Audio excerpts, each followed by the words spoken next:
Right, thank you very much. Good morning, ladies and gentlemen. I mean, Longford has been pretty well covered already, so I could probably just go and sit down. But maybe not. Okay, so how does this work? That's forward. The site, this is relatively speaking an old excavation dug by Oxford Archaeology in 2014 and 2015. Yes. Thank you. Looking for one of my former colleagues here who's heavily involved. So the site lies about 2.5 kilometres north of the centre of Gloucester. Now, is this okay? This is pointer. Here we are, up here, 300 metres or so to the west of the principal Roman road running north from Gloucester up the Severn Valley. It's a multi-period site. The overall account of this site has been published in Bristol and Gloucester transactions, as you can see. The main focus of activity on the site is in the Roman period, and within that period, pottery production at the end of the 1st century is a particularly important component. So unsurprisingly, we want to develop that aspect of the reporting of the site further than it was possible to do in the more general account presented in Bristol and Gloucester transactions. Okay, so I'm going to focus very much specifically on the Roman settlement. So here's the overall site plan. We have a very interesting later Middle Iron Age square ditched enclosure. And then to fast forward in what we call period 3 of the site sequence, which has a date range broadly of 70 to 120. This area is reconfigured with a rather different form of enclosure, and this is what you see here on the right. The enclosure is trimmed in extent, so we cut out the original southeastern part of the Iron Age enclosure, and then we have a secondary subdivision of the main enclosure.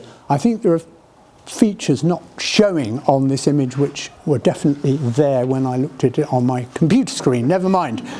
The main point is there are 3 pottery kilns,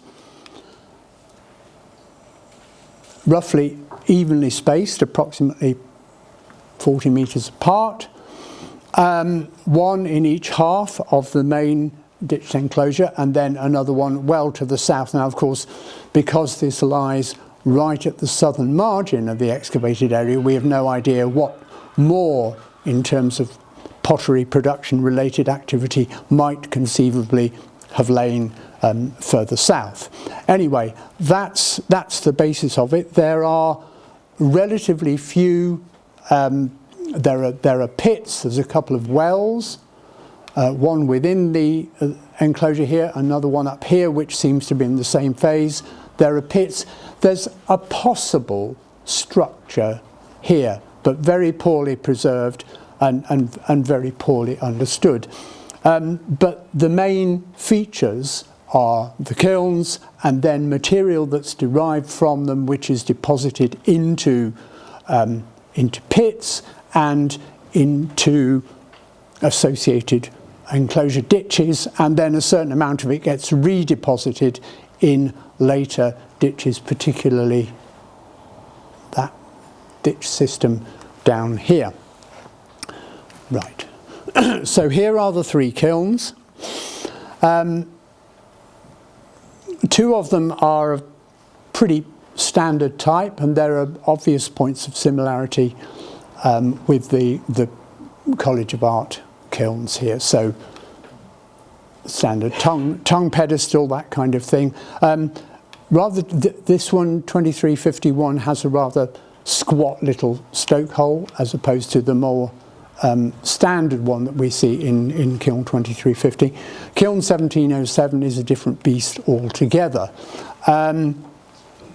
But it is very poorly preserved because a very large part of it was removed by a later phase ditch which slices away the northwestern side of that kiln. Let's do that again. Although, as we understand it, the overall phase of pottery production on this site is quite short-lived, there is significant activity of reworking of the kilns. There is some indication of repairs to the kiln floor in kiln 2350. Kiln 2351 has clearly been rebuilt at least once, and here are earlier kiln supports built into the second phase wall of the kiln in this particular instance, and on the plan you can see similar supports on the what would have been the southern side of the kiln in a different configuration again from this arrangement here. So there may have been at least two major reworkings of this particular kiln. Kiln 1707 is tricky. I don't want to go into the details of this, but it will take too long. The kiln as we see it in this form is late in a sequence of activity in the top of a pit which may itself have been a construction pit for an earlier version of the kiln, but that's not entirely clear.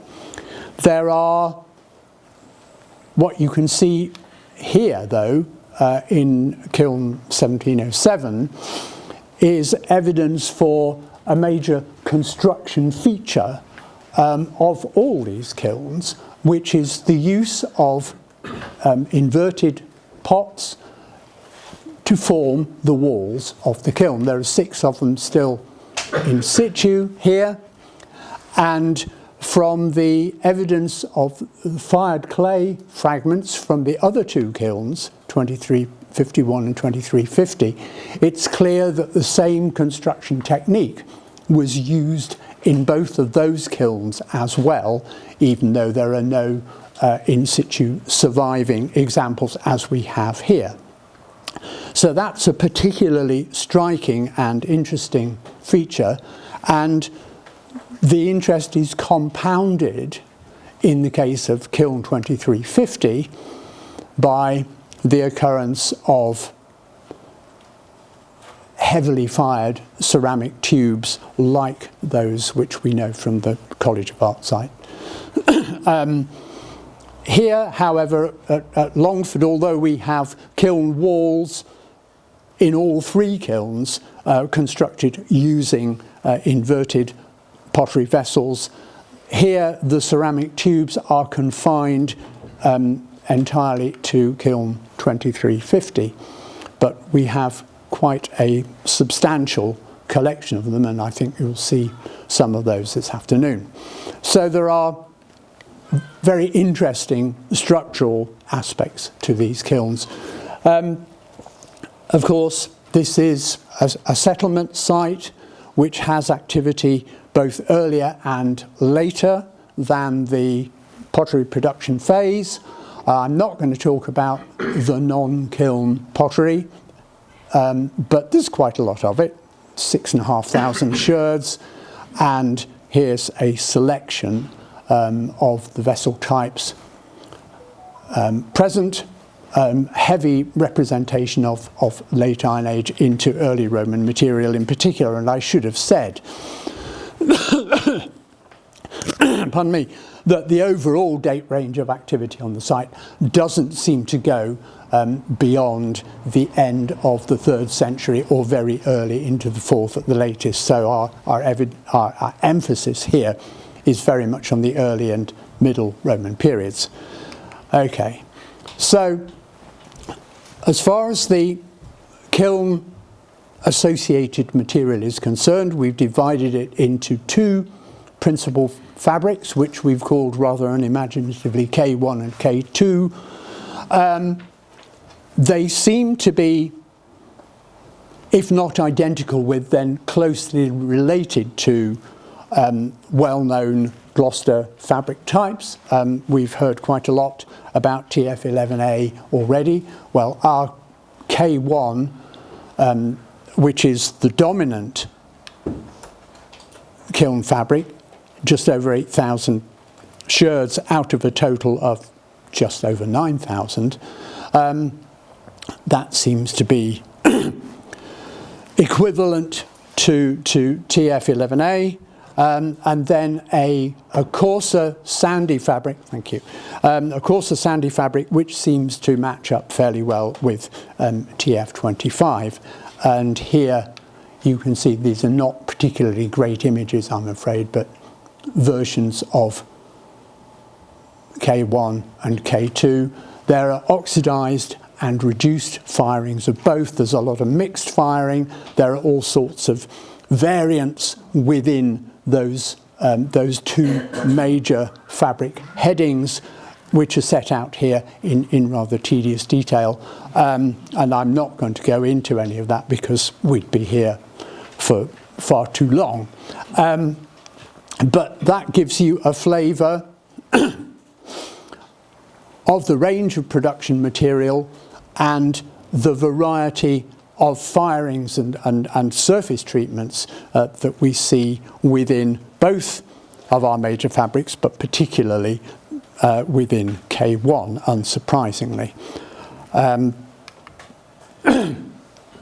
In terms of vessel classes, the range of material produced, and this is a summary of all the kiln fabric material from the site. So we're not just looking at pottery that's physically associated with the kilns themselves. It's all the material which we take it to have been produced within those kilns, and we can be pretty confident about that. So here's the overall breakdown. And there are some, I think, quite striking characteristics, although some of them may come down to questions of definition. When does a small jar become a beaker is a particularly critical issue for this site, and might account for, my reading of that might account for what seems to be a very high representation of beakers on this particular site. For now, I will stick with it. And I should have said right at the beginning that this is work that I did a very long time ago, and I'm only just refamiliarising myself with it. So basically, production is dominated by beakers. Jars form a substantial component of the assemblage, but I think there are explanations for why they are not the most important component. And flagons are very well represented, mostly in versions of both fabric K1 and K2, which are white slipped.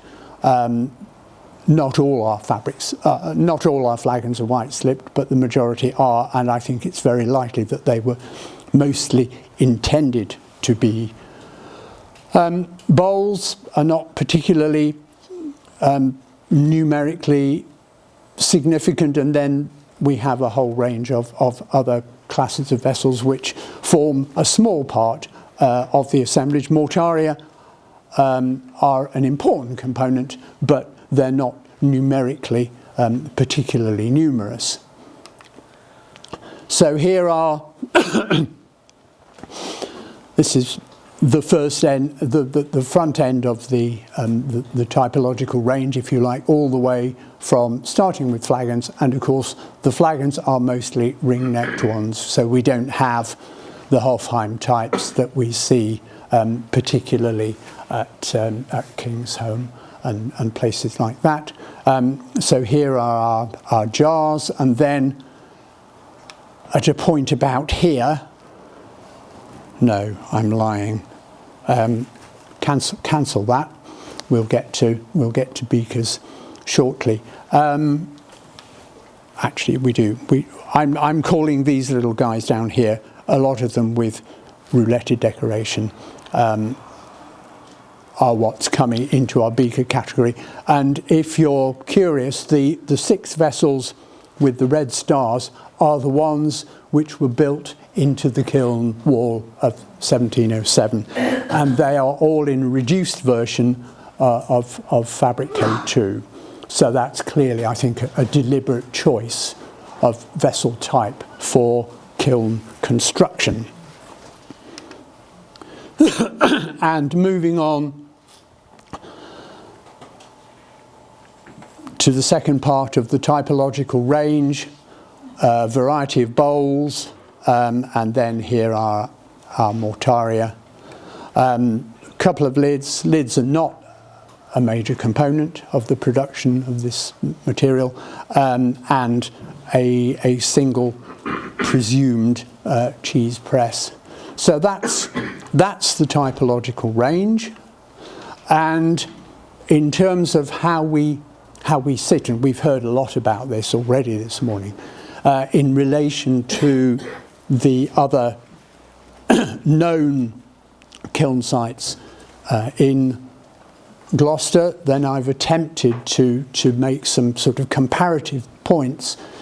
In terms of chronology, I suspect, and I nearly did this and then it was just going to be too much hassle, I suspect that Longford actually lies in the middle. Berkeley Street slightly earlier. I hope Jane would agree. Longford, and then possibly the College of Art sites slightly later. So points of comparison, obviously, in terms of weirdness, the ceramic tubes stand out. We have them, as I said, only at one site, at one kiln at Longford. The direct associations of them at the College of Art site are not entirely clear, and we still have the major debate about what are they actually for.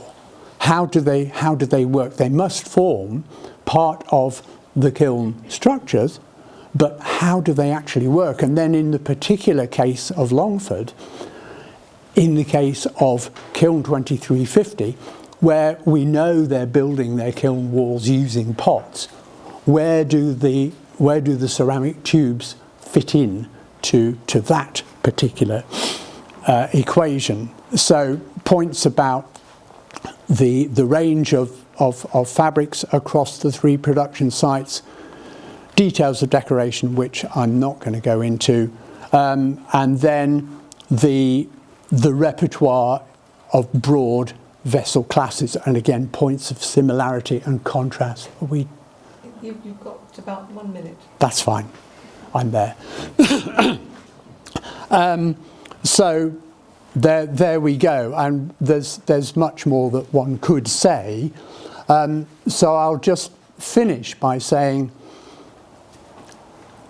our best guess, and it is not much more than that, on the question of chronology, I'd put this material in a range sort of 80 to 100 or thereabouts. The issues of the relationship, which Ed alluded to in particular, the relationship with the foundation date of the colonia, which is not uncontroversial, they are still to be resolved. In short, I would see the Longford production as most likely associated with the early phase of the colonia, rather than being contemporary with any of the legionary activity in Gloucester. But that again is a point for debate, and I think we can stop there.